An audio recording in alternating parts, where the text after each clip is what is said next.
जायफोरा बेफोर जाथायाव लोब्बा दङ, जायफोरा बेफोर जाथायखौ खालामबाय, दानख्लाब सुख्लाब खालामनानै जोङो जोंनि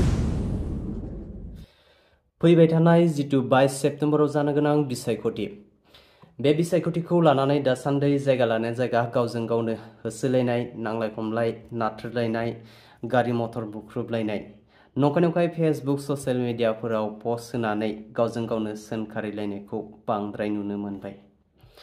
दा बेफोरखौ बिथा खालामनानैनो जोंनिनो बर' फिल्म इन्डास्ट्रिनि सासे मुंदांखा, बयजोंबो सिनायजानाय, बयजोंबो अनसायजानाय मानगोनां सुब्बिर कार्जिनि गोख्रों मोनसे बिबुंथि। दा जायफोरा बिसायख'थिखौ लोब्बा लानानै गावजों गावनो नांलाय खमलाय बुख्रुब सुख्रुब खालामलायगासिनो दं, बैफोर बिथांमोना नैबे भिडिअखौ नायोब्ला माबा मोनसे गियान मोनगोन बेखौ आं सानो। खुलुमबाय, आंनि मुङा सुब्बिर कार्जि। आं सासे बर' सावथुन मुलुगनि साधारन सासे फावखुंगुर। जाय फावखुंगुरा थोजासे रोंगौथि गैयाब्लाबो बर' सावथुन मुलुगखौ, हारिमुखौ बुहुमनि बिखायाव सिनायथि होनायाव आंबो माबा मोनसे फिसा बिहोमा होनो हागोन नामा, बे उद्देश्य, बे फोथायनायखौ लानानै आं बर' सावथुन मुलुगाव खामानि मावबोनाया 23 बोसोराव आगान होबाय। बे 23 बोसोर आंनि नाजाबोनायाव आं गावनि पार्सनेल लाइफआव जेबो सोरजिना लानो हायाखैब्लाबो, आंनि पार्सनेल लाइफखौ आं जौगाहोनो हायाखैब्लाबो, आंनि बे नाजानाया अराय सम सोलिबाय थागोन बा आं नाजालांबाय थागोन। बेनो आंनि सिनायथि। फंनैसो बुंनायनि सिगां रायजो राजाफोरनिसिम मोनसे गोसो गोरबोनिफ्राय खावलायनाय, जाहाथे सासे फावखुंगुरखौ फावखुंगुर नोजोरावनो नायो, माबा मोनसे पलिटिकेल एंगेलजों जाहाथे नोजोर होआ। आंनि बे फंनैसो बुंनायाव सोरनिबा गोसोआव जुदि सौग्रावबायोब्लाबो जाहाथे नोंथांमोना सुद्रायलायनानै लायो, आंखौ निमाहा होयो। बेनो आंनि खावलायनाय। जोंनि बिटिसिनि जा बिसायख'थि, बे बिसायख'थिया साननैसोनि उनाव 22 सेप्तेम्बराव जानो थांगासिनो दं। नाथाय सम सौफैनायनि सिगांनो जोंनि गेजेराव जानाखि मोनथाम मोनब्रै रिजनेल पार्टी, पलिटिकेल पार्टीफोर दङ, दा बैसोर पार्टीफोरनि गेजेराव जोङो नुनो मोनदों गावजों गाव बिदा फंबायनि गेजेरावनो होसोज्लायनाय, बुज्लायनाय, नांज्लाय खमज्लाय खालामनाय, एना एनि। दा बेफोरखौ नोजोर होनानै आंबो सासे बर' सुबुं जानायलाय दुखु मोनदों, जाहाथे बेफोरबायदि जाथाया जाया, बेखौनो खावलायनो साननाय। जायफोरा बेफोर जाथायाव लोब्बा दङ, जायफोरा बेफोर जाथायखौ खालामबाय बा खालामनो थांगासिनो दङ, बैसोर बिथांमोननिसिम गोसो गोरबोनिफ्राय मोनसे खावलायनाय। आरो नोंथांमोना सानो नामा जे बेफोरबायदि बुग्लुं सुग्लुं, दानख्लाब सुख्लाब खालामनानै जोङो जोंनि पार्टीखौ बांसिन भट मोनहोनो हागोन? नाथाय बियो रं, बे नोंथांनि गोरोन्थि जागोन। बे जाथायफोरा हाइकमान्डनिफ्राय जाथों बा सोरनिबा साननो हायै थौले दैदेनगिरिनि साननाय हनायजों जादों, बेखौ आं मिथिया। नाथाय जा जादों जोबोद गोरोन्थि जादों, आरो जा साननानै बेखौ मावदों बेबो जोबोद गोरोन्थि जादों। बेफोरखौ खालामनानै आं सानो माब्लाबाबो मोनसे पार्टीया बांसिन भट मोननो हानाय, माबा मोनसे साबसिन पजिशनाव फैनो हानाय बे गोहोखौ मोनगोन, बेखौ सानदोंब्ला आंनि नोजोराव, आंनि बुजिनो हानायाव बे जानो हागौ गोरोन्थि। मानोना जों नुबाय दं, बे मोननै मोनथाम बर'नि पलिटिकेल पार्टी आरो नेशनेल पार्टी, दिनै बे सुबुंफ्रानो बै पार्टीयाव जइन जाहैदों, आरो बे सुबुंफ्रानो एगेन आरो नैबे मोनसे पार्टीयाव बारस्लायदों। ओरैनिया ओरै बारदों, ओरैनिया ओरै बारदों। माने सोरबाया रां रुफानि माबायाव गोग्लैनानै, आरो सोरबाया मबेबा मोनसे गावनि पार्टीखौ मोनसे पजिशन मोनैयाव, सोरबाया गावनि पार्टीनि सोरबा दैदेनगिरिखौ बोराबनानै, जेखियानो जाया जेराव बारस्लायदों, जों बारस्लायनायफोरखौ नुगासिनो दङ। दा बेफोरथ' जाबाय थागोन, सोरबा थाखानि लबाव, सोरबा मायाव। नाथाय आसोल गोहोम गोग्लैगोन साइलेन्ट भटार्सफोर। जाय साइलेन्ट भटार्सफोरनि गोहोमासो नैबे बिसायख'थियाव गोहोम खोख्लैगोन। दा बै साइलेन्ट भटार्सफोरनि गोसोखौसो नोंथांमोना माबोरै बोनो हागोन, मा आदर्शयै बिसोरखौ नोंसोरो बोजबना लानो हागोन, अनसायहोनो हागोन, बेखौसो नाजानाय थानांगौ। मानोना साइलेन्ट भटार्सफोरा बेखौसो नोजोर होयो।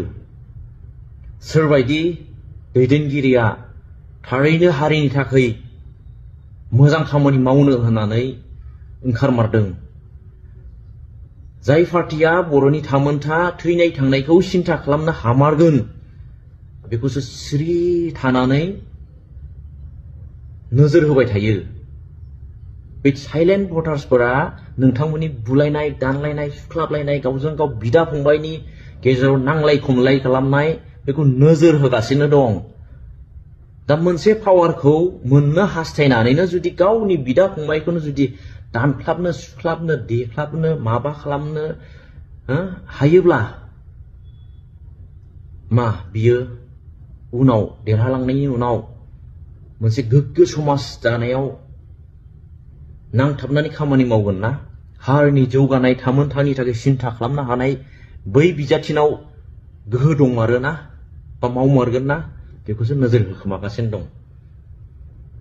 जाय साइलेन्ट भटार्सफोरा अराय सम जातिनि जौगानायखौनो हास्थायो, निस्सय जानो हागौ बेफोरबायदि गावजों गाव एना एनि खालामनायाव गोजोननाय मोननाय नङा। गोसोखौसो देरहानो नाजा, मोजां मावनानै दिन्थिनो नाजा। बेफोरबायदि दानो मोनसे गोहो मोननो थाखायनो जुदि गावनि बिदा फंबायनि गेजेरावनो नांज्लाय खमज्लाय, दानज्लाय बुज्लाय, होसोज्लाय खालामनो हायोबा मा देरहाखांनायनि उनाव मा जातिनि खामानि, मा जाति हारि दावगानायनि थामोनथानि सिन्था खालामनो हानाय जाति बा पार्टि जागोन बेलाय? दा बेखौसो सिन्था खालामनानै दङ। जायखि पार्टियानो खालामाखै, आं गेजेरनि जानानै बुंदों, बे जोबोद गोरोन्थि आरो बेजों माब्लाबाबो सान्थि फैया। गावजों गाव इलेक्सन भटनाथ' फैगोन, गाबोन थांगोन, नाथाय गावनि बिदा फंबाय गामि दरसेयावनो न' उसुं खाथिनि बिदा फंबायजों जुदि दानख्लाब बुख्लाब खालामलायोबा नोंथांमोननि जेनोखि जानाय बेथ' अरायसम फिरिखि फिरि, आंनि बिदाखौ ओरै खालामदों, आंनि फंबायखौ, आंनि बिफाखौ, आंनि बिमाखौ ओरै खालाम, बेफोरथ' गोदोनिफ्रायनो जाबोनाय जेरै ना, बेफोरखौ नांला आरो नांला। दा जा गाव खुंथाय मोनबाय बेखौ एरैनो मोनाखै। दा बियो रोजाबानिबो बांसिन बर' सुबुं थैनि बाना बोहैहोनानैसो जे खुंथायखौ जों मोनबाय, बे खुंथायखौ जों गावनो खुंनांगौ। बे खुंथायखौ जों अरायसम गावनि आखाइ मुथियावनो लानानै जाहाथे गोजोन मोनसे बर'लेण्ड रायजोखौ जोङो गाव खुंथायजोंनो जाहाथे सोलिलांनो हायो, खुंलांनो हायो, गोजोनखौ लाबोनो हायो, बे बिथिङावसो नोजोर होनांगोन। मानोना नोंथांनि पलिटिकेल पार्टि जे पार्टियानो जाया मानो, उद्देश्यआ मा? मोनसे बर'निनो संगठन पलिटिकेल पार्टि दाबायब्ला बे पार्टिनि उद्देश्यआ मामोन बेखौ सिन्था खालामनांगोन। जातिनिनो मोनसे थामोनथानि थाखाय सिन्था खालामनानै जातिनि गोजोनखौ हास्थायनानै जुदि नोंथांनि पार्टिया जोनोम जादोंब्ला निस्सय हारिनि रायजो राजानि मोजांनि थाखायनो मावनाय जालांनांगोन। हारिनि जौगानायनि, हारिनि गोजोनखौ हास्थायनानैनो खामानि मावनाय जानांगोन। दिनै नुदों बेफोरनि बिपरित, गावजों गाव हिंसा हिंसि, गावजों गाव नांज्लायनाय बुज्लायनाय खमज्लायनाय, बेथ' टटेलि नोंथांनि पार्टि दानाय उद्देश्यनि बिपरित जाबायना, नङा होमबा? बेखौथ' आं सासे बर' सुबुं जानानै आसि थुनो मोननाय, बुंनो मोननाय मोन्थाय दं हिसाबै आं दिनै बुंदों। बेसेबांखौथ' बयबो साननो हानाय गोहोआनो दंखायो, नङा होमबा? दा अब्ला मानोथो गावजों गावनि गेजेराव बेफोरबायदि नांज्लाय खमज्लाय एना एनिया जाबाय थानो मोनखो? दा बेनो सिदा खोथा। साइलेन्ट भटार्सफोरा मानि थाखाय दिनै साइलेन्ट बेफोरखौ नोजोर होगासिनो दङ। जोङो बबेबा मोनसे नंगौ बाथ्राखौ फंसे बुङोब्लाबो बेखौ गादबगोन, नासयगोन, बखिगोन। दा बेफोरनि थाखाय साइलेन्ट थायो आरो नोजोर होयो, सोरबायदि केन्डिडेटखौ हरोबा सोरबायदि बिजाथिखौ हरोबा जोंनि हारिनि रैखाथिनि थाखाय खामानि मावगोन हारिनि अलखद समाव आवाज थिखोगोन बैसोर बिजाथिखौसो बे साइलेन्ट भटार्सफोरा थिखोगोन बेखौ गोसोआव ला नोंनि बेबायदि बुलायख्रुब सुलायख्रुब होसोलाय गावजों गाव एना एनि खालामजानाय बेफोरबायदि बिजाथिखौ माब्लाबो बे साइलेन्ट भटार्सफोरा सापर्ट होनाय नङा सिदा खोथा आंबो सासे साइलेन्ट भटार्सखौ साननानै ला आंनावबोथ' मोनसे साननो हानाय गोहो दं सोरबायदि बिजाथिखौ हरोब्ला हारिनि निस्सय मोनसे मोजां मावमारगोन हारिनि अलखद समाव आवाज थिखोमारगोन सोरबायदि बिजाथिया समाजनि हारिनि मोजां खामानिखौ मावमारगोन समान नोजोर बयखौबो नायगोन बेखौ साननो हानाय आंनावबो गोहो दंथ' साधारन सुबुं जानो हागौ